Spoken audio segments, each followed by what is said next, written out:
큰 광경을 본 모세가 큰 광경이 됐던 것처럼 우리 각자도 그렇게 돼야 됩니다. 구원받는다 그래서 떨기나무가 백향목이 되진 않습니다. 백향목에 불 붙이면 떨기나무보다는 오래 타겠죠. 결국 그것도 다 없어져 버립니다. 그건 중요한 게 아니고 하나님이 계시면 내가 비록 떨기나무라도 타지 않게 되는 거고요. 그 모습이 큰 광경인 거예요. 그러니까 평범한 우리에게 하나님이 계시고 성령의 충만을 입고 살아가면 별 볼 일 없는 사람처럼 보이지만 우리도 큰 광경이 될 수 있습니다. 고린도후서 4장입니다. 고린도후서 4장 7절에서 10절까지 7절에서 10절까지 같이 읽어보겠습니다. 우리가 이 보배를 질그릇에 가졌으니 이는 능력의 심히 큰 것이 하나님께 있고 우리에게 있지 아니함을 알게 하려 함이라. 우리가 사방으로 우겨쌈을 당하여도 쌓이지 아니하며 답답한 일을 당하여도 낙심하지 아니하며 핍박을 받아도 버림받지 아니하며 거꾸로 뜨림을 당하여도 망하지 아니하고 우리가 항상 예수 죽인 것을 몸에 짊어짐은 예수의 생명도 우리 몸에 나타나게 하려 함이라. 자, 우겨쌈을 당하고 답답한 일을 당하고 핍박을 받고 거꾸로 뜨림을 당하면 넘어져야죠. 실망하고 낙심하고 없어져야죠. 그게 순리잖아요. 근데 왜 이게 순리대로 안 이루어질까요? 그 안에 보배가 있으니까 그런 겁니다. 제가 아는 어떤 그 자매님이 계십니다. 청년 때 구원을 받으셨는데요. 순종적인 분이에요. 그 부모가 무슨 말을 하든 항상 순종하는 착한 첫째 딸이었습니다. 근데 어느 날 친구의 인도로 20대 때 구원을 받았어요. 그리고 하나님의 사랑에 너무 감동이 돼가지고 너무 열심히 신앙생활을 했습니다. 근데 그 부모님들은 교회 가는 거 아주 싫어하셨어요. 그래서 핍박을 많이 했습니다. 교회 앞에서 이렇게 봉사하고 있는데 와가지고 봉사하고 있는 그 딸에게 손찌검을 할 정도로 그 교회 가는 거 싫어하셨어요. 근데 아무리 다른 말은 다 듣는데 교회 가지 말란 말은 아무리 해도 안 듣는 거예요, 이 딸이. 그래서 뭐 때려도 보고 뭐 달래도 보고 해도 뭐 그래도 말을 안 들었습니다. 심지어 조금 있으니까 동생까지 전도를 해버렸어요. 그 두 딸이 이제 교회를 나가기 시작한 거예요. 부모 마음은 어떻겠어요? 속이 타죠, 아주. 자, 그러다가 그 첫째 딸이 이제 교회 안에서 결혼을 했습니다. 물론 교회 다니는 사람하고 한다 그러니까 반대를 많이 했겠죠. 근데 우여곡절 끝에 결혼을 합니다. 그리고 그 둘째도 이제 그 동생도 교회 안에서 결혼을 해요. 자, 그리고 이제 자녀를 낳습니다. 그래서 이제 그 손주들도 막 태어났어요. 처음에는 이제 식구들이 한 명만 막 핍박하면 됐었는데 지금 사람이 이제 몇 명이 되면 8명이 된 거예요. 8명. 2명에서 8명을 핍박해야 되니까 얼마나 버거워요. 네. 그래서 결국은 그 어머니가 구원받습니다. 한 3년 정도 되신 것 같아요. 아버지는 이제 초조해진 거죠. 나 혼자 남았어요. 그래서 처음에 막 그 사위가 인사하러 오면 기도도 하지 말라 그러고 막 그랬거든요. 근데 이제 지금은 명절 때 말씀 틀어놓으면 들으셔요. 듣다가 들어가시긴 하지만. 그리고 마음이 이제 점차 이렇게 많이 열리셨습니다. 아마 그 조만간인 것 같아요.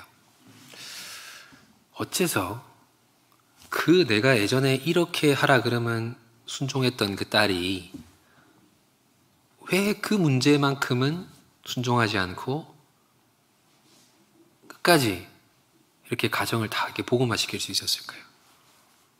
그 약한 딸이. 그래서 내가 핍박하면 금방 포기할 줄 알았는데 지금 집이 그렇게 됐잖아요. 그 비결이 뭘까요? 왜 그는 타지 않았을까요? 그 자매님은. 그 마음 가운데 하나님이 계셔서 그런 겁니다. 다른 게 힘이 아니에요. 우리가 전도할 때 우리 입장이 갑의 을이에요.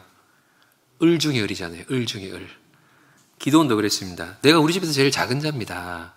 내가 저거 했다가는 나 죽을 수도 있습니다. 근데 나중에 뭐가 됐습니까? 여룻바알.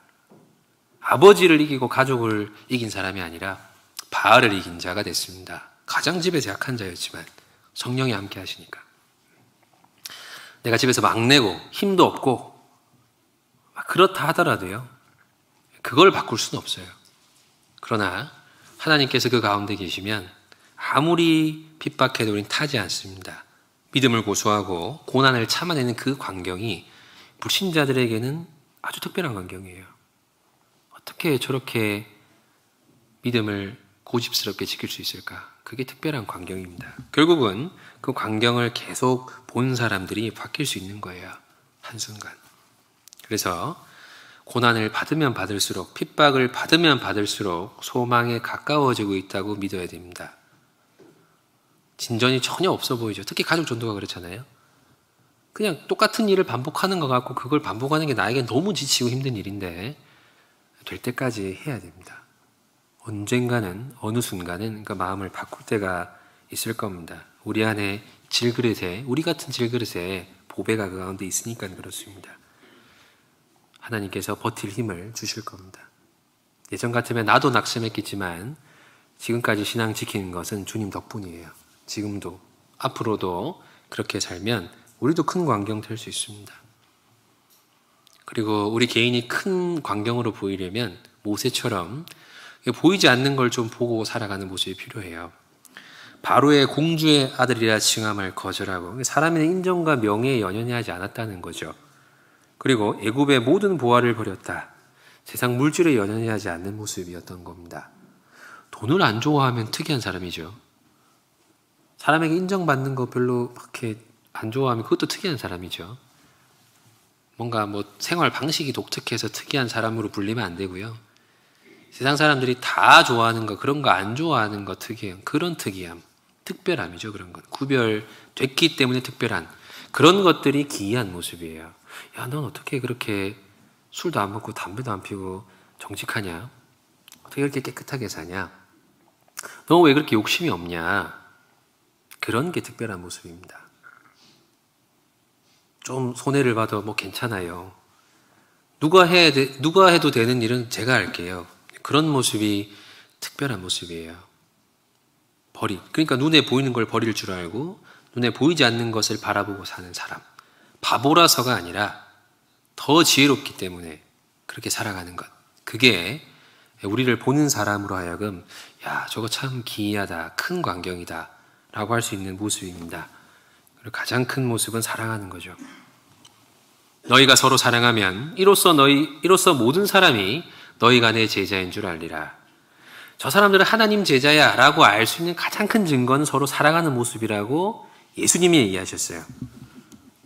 그러니까 우리를 통해서 뭔가 사랑하는 모습들이, 사랑하는 행위들이 이렇게 사람들로 하여금 계속 보여진다면 그게 하나님을 직접 증거하는 것이 되는 겁니다. 전도되는 많은 경우 중에 전 장례식 끝나고 전도되는 경우 많이 봤습니다. 그동안 교회를 많이 핍박을 했었는데 막상 이렇게 장례식을 치러보니까 교회 식구가 제일 많이 오더라 이거예요. 특히 코로나 때. 아니 우리 친구들도 안 오고 우리 가족들도 친척들도 안 오는데 교회 식구들은 그런 거 아랑곳하지 않고 다 와서 기도해주고 장지까지 따라가 주는 걸 보면서요. 그 식구들 마음이 바뀝니다. 집에서 너 혼자 다녀라. 그러고 이제 보냈는데 자녀가 나중에 별 볼 일 없는 것 같다. 형제들 중에서 그렇게 별 볼 일 없었던 것 같던 그 자녀의 손님이 제일 많은 거예요. 그 부조가 제일 많은 거예요. 달리 보기 시작하는 거죠. 야, 너 교회에서 사랑 많이 받고 있구나. 교회 식구들이 내 자녀를, 내 부모를 그렇게 많이 사랑했구나. 그거 보고 바뀌는 거예요. 식구도 아닌데 슬퍼해주고 자리 지켜주고 끝까지 따라가주는 그거 보고 바뀐 거예요. 그러니까 저 사람들은 보통 교회와 좀 다르구나. 신기하다. 그게 큰 광경입니다. 그러니까 우리가 많은 사람을 바꿀 수 있는 힘은 우리 자신에게는 없어요. 하나님이 계셔서 타지 않기 때문에 큰 광경이 됐던 것처럼 우리가 그래야지만 다른 사람을 감화시킬 수 있습니다. 우리 개인도 그렇고 우리 교회도 그렇습니다. 결론을 좀 맺겠습니다. 어려움이 있다 하더라도요, 우리가 마음에 있는 이런 좀 하나님을 위해 살아야겠다는 그 꿈은 포기하지 않아야 돼요. 그 중심이 지켜졌을 때 하나님이 방식을 바꿔서 실제로 그 일에 합당한 사람으로 바꿔 나가십니다. 그리고 매사의 모든 일을 신중하게 좀 살피는 것이 필요합니다. 말씀을 하나 읽더라도 기도를 하더라도 모임에 참석하고 봉사를 하더라도 그 안에서 하나님이 나를 부르는 뭔가 의미가 있을 거라고 생각하고 집중하는 신중한 태도, 그것이 필요합니다. 그리고 하나님이 그때 나에게 뭔가 요구하는 게 있으면, 깨닫게 하시는 게 있으면 용서해야지, 순종해야지, 희생해야지, 힘들지만 해보자. 그런 개인적 메시지가 들린다면 제가 잘못 봤네요 하고 돌아갈 것이 아니라 그 자리에서 알겠습니다 하고 가는 거죠. 그러면 바뀌기 시작하는 거예요. 나만 바뀌는 게 아니라 나도 바뀌고 내 주변도 바뀌는 거예요. 저는 우리 교회가 큰 광경이 됐으면 좋겠습니다. 여러 많은 교회들에게, 그리고 우리가 전도해야 될 많은 사람들에게 큰 광경이 됐으면 좋겠습니다. 우리 자체는 크지 못하지만 하나님이 천지보다 크잖아요. 그러니까 하나님이 함께 하시면 그 무엇보다 우리는 큰 사람이 될 수 있습니다. 우리 개인도 우리 교회도 모두 큰 광경이 됐으면 좋겠습니다.